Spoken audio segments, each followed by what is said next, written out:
Tahu nggak kenapa nggak semua orang yang kelihatannya lagi susah itu harus kita tolong? Gue tuh dulu mikirnya ya, kalau ada orang lagi susah ya udah paling bener kita bantuin kan. Tapi terus lama kelamaan ya, kok makin sering nolong malah makin capek gitu. Hidup juga jadi ikutan kusut. Dan ternyata memang nggak semua orang itu siap diselamatin.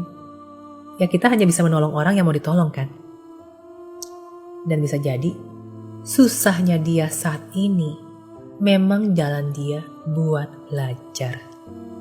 Tapi kita malah buru-buru datang ngasih pelampung sebelum dia belajar berenang. Ya dulu gue juga pernah lah bingung kenapa hati gue bisa ke-trigger banget kalau lihat orang yang kesusahan uang.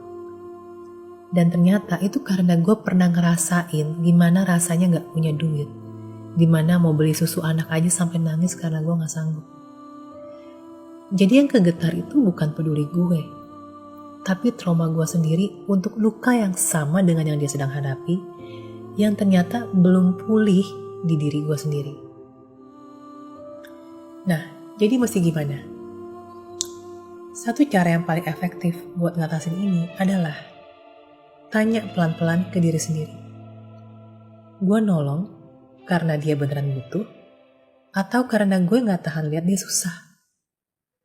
Tanya juga pelan-pelan, apakah dia sebenarnya perlu belajar sesuatu dari kejadian ini? Karena yang bikin kita capek itu sebenarnya bukan bantuin orangnya, tapi ekspektasi bahwa mereka bisa berubah setelah kita bantu. Dan gue belajar satu hal, sesayang-sayangnya elo sama orang yang elo tolong, ada hal-hal yang memang harus dia lewatin sendiri. Dan kalau lo terus ikut campur, lo malah narik masalah itu ke hidup lo juga. Ujung-ujungnya lo yang capek dan dia tetap gitu-gitu aja. Dan ini bukan masalah nolong kok malah milih-milih, tapi soal tahu batas.